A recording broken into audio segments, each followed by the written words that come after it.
Good evening, everyone. This week's Parshat is Parshat Vayishlach. Excuse me, Tavshin Pei Hey. And we will be starting from Parak Lamed Beis, chapter 32, Pasuk Chafei, verse 25. So at this point in time, Yaakov hears that Esav is coming with his army of men, and he is in the process of crossing over into the land of Israel. And the Torah tells us that he brought his family over, brought them over the stream, and he remained alone. He remained alone by himself. His whole family was on the other side of the water, and he was by himself. So Vayivasar Yaakov levado, Yaakov remained by himself. Vayavek ish imai, and a man wrestled with him. This man was an angel. As Rashi tells us, it was the angel of Esav, Adalois HaShachar, until the break of dawn.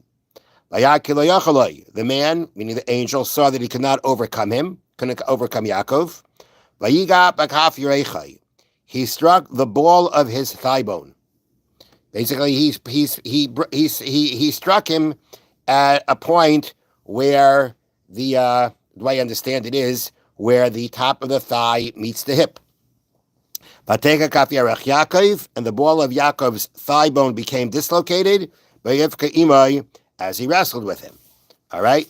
The rest of the story is the angel wants to leave. Yaakov says he can't. Okay. So now we'll skip over to Pasuk Lamed Beis, verse 32. And this is after finishing with the angel, and after the angel giving him his new name of Yisrael. And the Pasuk reads, Vayishlach-No Hashemesh. The sun rose for him, Kasher Avaras Penuel, as he passed Penuel, it's the name of a place. And he was limping on his hip. Therefore, the children of Israel are not to eat the displaced sinew. You know what a sinew is? Nerve. A sinew can be a nerve. Okay. A sinew can be a nerve. A sinew can be a vein. Anything in the body that's stringy and not easily chewable falls under the word gid sinew. So, the Jewish people will not eat the displaced sinew, that is on the ball of the thigh bone, until this day. For he, referring back to the angel, struck Yaakov at that point in his body, on the displaced sinew. Okay? So the Torah is telling us that there is something called a gid hanosha, which means, as they translate, a displaced sinew. It had to do with the whole dislocation that took place at that point of Yaakov's body. And we're not allowed to eat it because of that. So I want to discuss tonight some of the aspects and aspects that are relevant to this day about this prohibition of not eating the gid hanosha. That's what it's referred to. It's called the gid hanosha. The Torah calls it the gid hanosha. So what exactly is this gid hanosha? So the gid hanosha is explained to be is explained to be the sciatic nerve. You know, people who have problems down their leg, right? They have sciatica. So the sciatic nerve is the gid hanosha. And this nerve runs from the lower back of the animal over the top of the hip and down the leg, which it divides into other nerves. So it's this nerve that goes along the back, comes over the top of the hip and down the leg, and then it kind of spreads out into other nerves. And we're not allowed to eat that. Now, what is included in that, I don't have a picture here of everything like that. You want to go online and put in gid hanosha, you'll find some pictures, and a picture of the anatomy of the animal, and actually a close-up picture I found of it. And the Gemara, the Talmud, tells us that this gid hanosha has a part of it that is a Torah prohibition, and part of it is a rabbinic prohibition. And there is what's called the inner gid, the inner nerve that lies along the bone. That is what the Torah prohibits. And then there's an outer nerve that lies along the meat, which is prohibited midrabanan, according to rabbinic law. So I don't know, are these two nerves that are right next to each other? Is it different layers of the same nerve? In the picture that I saw, they were able to like pull it apart. So it could be it's two nerves that run side by side. But why rabbinic is not enough? For rabbinic is not enough. Could be because it was too close to the other one, so they wanted to make sure that you remove that part also. Just for protection. Right. And there's also, in addition, there is a layer of fat, protective fat, that surrounds this nerve, and it's also prohibited according to rabbinic law. Okay? Now, understandably, if we're not allowed to go ahead and eat this gid hanash, not allowed to eat the sciatic nerve, it's got to be removed. Now, this prohibition of gid hanasha applies to what we would call animals. Cows, deer. Deer is kosher. You know that? Deer is kosher. It does not apply to chickens.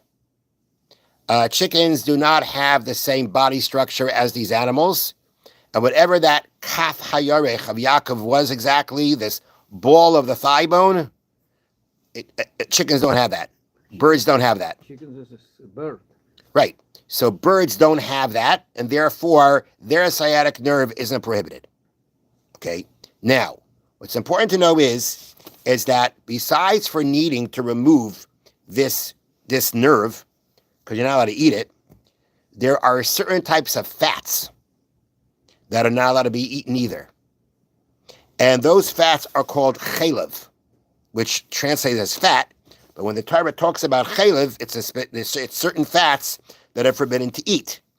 And these fats, by the way, just to make sure I'm taking this information from a article written by Rabbi Yirmiyahu Kaganoff from Israel. And the Torah's prohibition about eating chalev, certain fats, are predominantly those attached to the stomachs and the kidneys. Torah? Torah says you're not allowed to eat chalev. Doesn't mean all fats, certain fats. Yeah, there is some. Yeah, sure. Yeah, Torah says specifically, you're not allowed to eat chalev. The same way the Torah says you're not allowed to eat blood. Blood, yes. The Torah says you're not allowed to eat chalev either. Okay? But it's not related, chalev not related to the nerve. No. The only relationship is the fact that they both, well, you'll see soon, but they're both prohibited, and you got to remove it if you want to eat the meat. Okay? Now, interestingly, just to let you know, the prohibition of chalev only applies to what we call behemoths, which we translate as domesticated animals, like a cow. A deer, which is kosher, doesn't have the prohibition of chalev. That's also, again, derived from the Torah. That's derived from the Torah. By a deer, you've got the sciatic nerve, you got the gid hanasha prohibition, but you don't have the chalev prohibition. Okay? Now, so the process, now there's also other things that have to be removed from an animal before you could eat it. There are certain blood vessels. There are, even when it comes to the sciatic nerve, it has like its, tributaries, things that come off of it that also have to be removed. There are a number of different things that have to be removed from an animal. Some of them according to Torah law, some of them we do according to rabbinic law. And the process of removing these things from the animal is called nikur. Nun yud kuf vav resh, nikur, which means to remove, to pull out. In Yiddish, it's called trebering. That's what it's called in Yiddish, trebering. And this is the process that we go ahead and we remove these things from the animal. Now, it is also important to know that the gid hanasha, the sciatic nerve, and most of the, I think it's most, if not all, but most for sure, a big part of the forbidden fats that we're talking about that you're not allowed to eat, according to Torah law, are all located in what we call the hindquarters of the animal. An animal, whether you're talking about from the point of Jewish law, as we'll see soon, or even talking about how the agricultural world, talks about an animal has a hindquarters and a forequarters. So when we talk about the gid hanasha, the Gid HaNosha is in the hindquarters. Most of the chaylev, if not all of it, that forbidden fat is in the hindquarters. There are certain things in what's called the front of the animal, the forequarters, that are also removed. But primarily, again, the Gid HaNosha sciatic nerve is in the hindquarters, and most of the forbidden fat is also in the hindquarters. It is very important to know that removing the Gid HaNosha and removing all the fats is a very, very tedious and hard work. It's not a simple just cutting things. It takes a lot of, it's a very difficult process. It's not impossible, right? It's been done. It's not, but it's very difficult. It requires a lot of skill and a lot of patience. And that's a very important thing to know, because just to jump ahead a little bit, nowadays, you will not find, if you go to a kosher restaurant, right? You know what a sirloin steak is? What? Sirloin? You ever heard of it, a Yeah. sirloin steak? A sirloin steak comes from the hindquarters. If you go into a kosher restaurant and you order a sirloin steak, they will tell you, sir, you're in the wrong place. Because in a kosher restaurant, you're not going to find sirloin steak. In a kosher grocery store, at a kosher butcher, you're not going to find sirloin steak. And that's because nowadays, we don't go through the bother of removing the Gid HaNosha and all those fats. It's better. It's simpler not to eat Now, meat. well, I don't have to go that far. No, but this is No, but the point is, the forequarters, no, but one part of the. yeah, it's a big part of the animal that we don't eat, from it. The best part. Could be. Now, Expensive. yeah, now, just to show you, but I'm jumping ahead because that's the relevance here, but we'll work through it. So, as I said, removing all these things is very difficult work. So much so that if you go back to the Mishnah, there's a Mishnah, and the Mishnah has an argument between two of the I bet probably it's an argument amongst the sages of the Mishnah that can you trust the person, right? First of all, let me back up. It's brought down in Shulchan Aruch that you cannot learn. Now, the people who do this removing, right? It's the process called nikur, and the people who do it are called a menaker, the one who removes. You cannot, the Shulchan Aruch says, you cannot become a menaker just by opening up the Shulchan Aruch and the Gemara of the Shulchan Aruch and reading it from there and getting instructions from there. You must be trained. You have to have gone through an apprenticeship for that. That's the only way we're going to let you do it. The Mishnah says that there has, I mentioned before, there's an argument amongst the sages of the Mishnah that let's say you have that person. He trained, he had his apprenticeship, he went and he did the job. Can you eat it before somebody else checks it over or not? According to the sage Rabbi Meir, you may not eat from it even after the trained menaker did the work. You cannot eat from it until somebody who is also knowledgeable in all this checks it over to make sure he did it right. That's how much this process is difficult. The halacha, the final decision based on the Mishnah, is based on the Gemara, is that no, the person who trained and has received the ordination to be able to do this, you can trust him. That's according to the letter of the law. But we will continue going through Jewish history and to see, what's been the practice.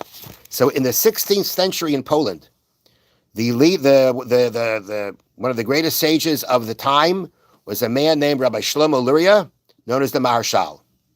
And the Maharshal writes that most of those people who did this removing of the fats in the Gid HaNosha, it seems to be more of that they did not do a good job when they had a heavy workload. When a lot of animals had to be trabered, and all animals had to have all these things removed for people to buy meat when they needed it. When there was a heavy workload, you could find that they did not remove all the chayla properly. Because to put it this way, even if you're not trained to remove it, you could be trained enough to see is the chayla there or not. Now, the Marshal says that, it's very clear that if you're going to have this job, you have to be skilled, you have to be patient, and you have to be God-fearing. Because if you're not God, you need to realize that God is watching what you're doing to make sure that you will be motivated to do what you're supposed to do correctly. And he brings down an earlier source, an earlier rabbi known as the Maram Mintz, who he did not eat meat after the nikkur was done, after the removal was done, until another trained person who could remove it checked it. Meaning, he said, even though the halacha says, the letter of the law says, you can trust the first guy, anytime nikkur was done, anytime the removal of the fats and the gid hanasha were done, he would never eat it until someone else who knew how to do it checked it. Another one is also trained to do it? Yes. Only if someone else who's also professional enough to check it, only after he checked it would he eat. And he did it for everyone, anytime. And by doing that, he didn't say, oh, you I trust, you I don't trust. Everybody who does it, I will not eat from it until someone else checks it. So therefore, he never embarrassed anybody to say, you're not as good as the other person. And also, the person who actually does the removal, knowing someone's going to check it, is going to be motivated, right, to do it right. And the Marshal liked this idea. And after he observed a lot of removal that was not done properly, he accepted this approach not to eat from the meat until a second person checked it. What name certificate if you buy? Excuse me? What's actually name? It's probably called a smicha, just like for a rabbi gets smicha. No, but what is if you buy usually box this name of who rabbi, somebody who certificates this kosher. This is second one or first one? Either one. Both of them probably need the ordination. They both have to be skilled enough. What is name? Yeah, sometimes they have the name. Menaker. You mean the name of the person? Yeah. He's a menaker. No, but the real name. I don't know. What I'm asking. Sometimes I have a box, for example, in flight. There is a name of somebody who actually certified this is kosher. Okay, so. But in this case, who is actually one who certificates this is kosher? Whoever gives a certificate on other things. Means to say that that person is certifying that the person who is professional and knows how to do it, he did it and it was checked by another one. Two names. Let's say. Okay? Now, all right. So clearly from this example, you see how hard a job it is. Now, the practice already started hundreds of years ago in certain communities.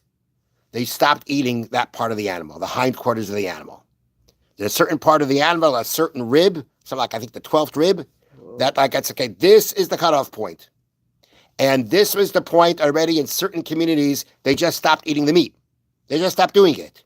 Now, the reason they stopped doing it was because it was a hassle, right? Sometimes they didn't have the people who knew how to do it. Sometimes they didn't want to bother. And what do you think they did with that hindquarter that they didn't eat? What did they do with it? Throw away. Really? They're going to throw away good meat? For animal. Really? What to do? Sell it to a non-Jew. They sold that part of the animal to the non-Jews. There's nothing wrong with it. They couldn't eat it because of these forbidden fats and the gid hanasha. And by the way, somebody told me that the gid hanasha, it's also like it's a hard thing to remove and to keep the meat together. He told me that we have an early source about the fact that when the butchers were removing the gid hanasha, and let's say they're removing it correctly, all the meat got cut up and messed up. Instead of being like a piece of meat, it ended up being what we call minced meat, all little pieces. It's a difficult thing to remove. And even if you get it all out, at the end of the day, if you don't do it right, all the meat just becomes, it becomes minced meat. It becomes just little pieces of meat. So there was a point of time where people already in certain communities stopped eating that part of the animal, and they sold it to a guy. Now listen to this case. You're gonna like this is an interesting case. This again comes from a case like in Egypt, like 500, 600 years ago, Rabbi Kaganoff found. And the chief rabbi of Egypt, over 500 years ago, was known as the Radvaz. And the Radvaz had the following question. Their Muslims, they also have their slaughtering meat, right? It's called halal. Hello. And it seemed that in this place that Muslims would only eat from meat that was slaughtered on the eastern side of a building. That's how it had to be, on the eastern side of the building. And there were shachtim, there were people who were slaughtering kosher meat that were doing the same thing. They were because of this Muslim practice, they were slaughtering the meat on the eastern side of the building. So the question was, are you allowed to do that? Is it halachically okay to do that? You're doing a Muslim practice. So the Radvaz said there's no problem. It has nothing to do, it has nothing to do with idols. It's not idol worship. It's whatever reason they're doing it. And he says, and you know why the Jews were doing it on that side? You know why they were doing it? Because, as he says, there are parts of the animal that we don't eat, that they don't eat, that we don't eat. We don't eat the hindquarters because of what we were discussing. An animal who, let's say, is not kosher, even if it was slaughtered, because after checking it on the inside, there's a hole in the lung, which renders it not kosher. So what are you going to do? What are you going to do with all those things? You sell it to the Goyim. You sell it to the Muslims. But the Muslims are only going to eat it if it was slaughtered on the eastern side of the building.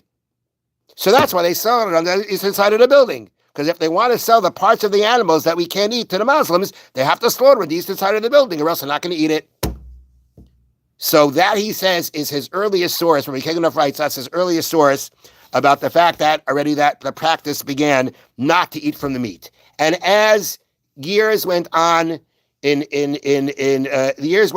became more and more of a common practice not to bother. And the reason they didn't bother is because it was a bother and it wasn't a monetary loss. You sell it to the Goyim. The front of the animal, now again, I mentioned there are certain parts of the front of the animal that you have to remove things from there. That's not as tedious. That's not as difficult to do. You got to be trained. You got to do it right. But it's not as hard to do.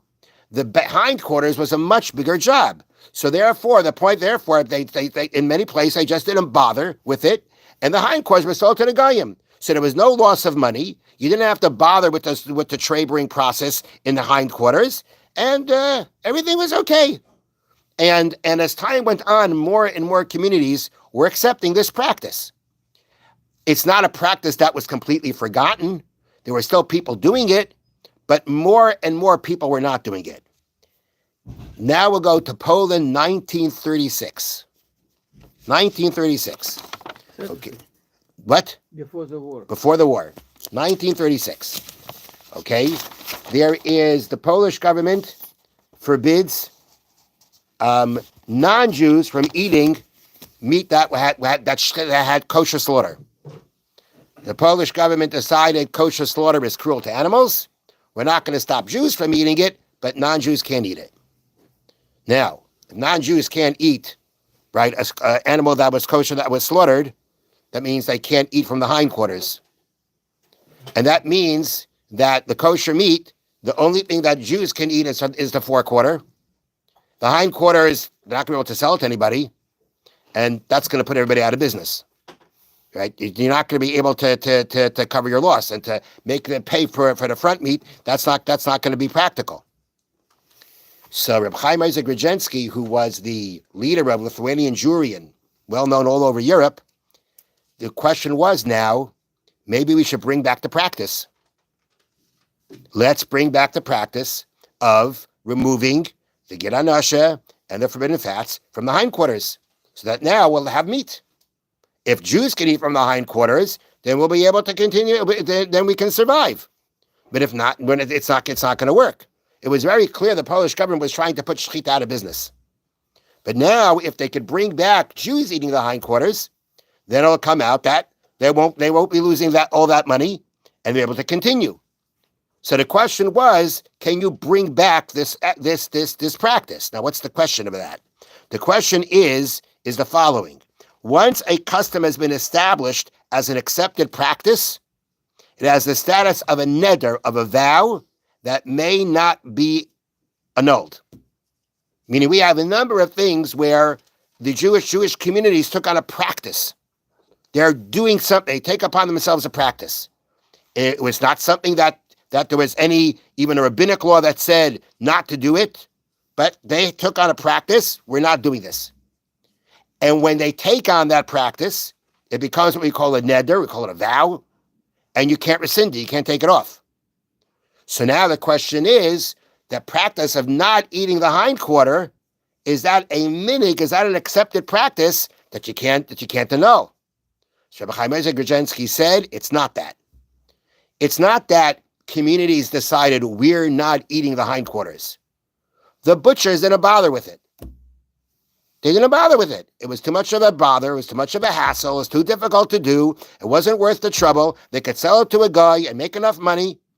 So it wasn't like an acceptance, we're not doing this. They just stopped doing it because it wasn't practical. If that's why if that's how it came back, Chaim Grodzinski rendered a halachic decision that therefore it's not considered a minhag, an accepted practice, and we can go back to the old way. And they did. They went back. Again, as Rabbi Chaim said, people are going to do it have to be well trained. They have to be God-fearing. You have to make sure you got the right people. But they brought back the practice. In 1964, in Brussels, Belgium, the rabbi was Rabbi Shmuel Karelitz. He had the same he asked a similar question to Moshe Feinstein. There was a shortage of meat. Doesn't say why. There's a shortage of meat. Can we bring back the practice of removing the giranosha and the fats from the hindquarters? And Moshe Feinstein gave the same answer. It doesn't constitute a minig, doesn't constitute an accepted practice. And clearly, because they just stopped, it wasn't practical to do it, they just stopped. And therefore, if need be, it can be brought back. But again, only if the people doing it are professional, well-skilled, patient, and God-fearing. Practically speaking, nowadays, Rabbi Kaufman from the Vad here said to me, it's practically a lost art. There's very, very few people doing it. There is a rabbi, Sephardic rabbi in Israel, who still does it. He has a tradition about how to do it, and he does it. But the vast majority of there's very, very few people doing it nowadays. It is basically, I asked him if it's a lost art, and he said basically it is, because there are really not that many people doing it anymore. And therefore, practically speaking, the hindquarters of an animal, we don't eat because of the fact that we don't remove the giranosha, the sciatic nerve, or the forbidden fats, because, again, it started as being too impractical to the point where we really have very few people who know how to do it. So this mitzvah, this prohibition mitzvah, makes a very big difference in our present day when it comes to the meats that we eat. Thank you very much for listening. Have a wonderful evening. But this is your last talk about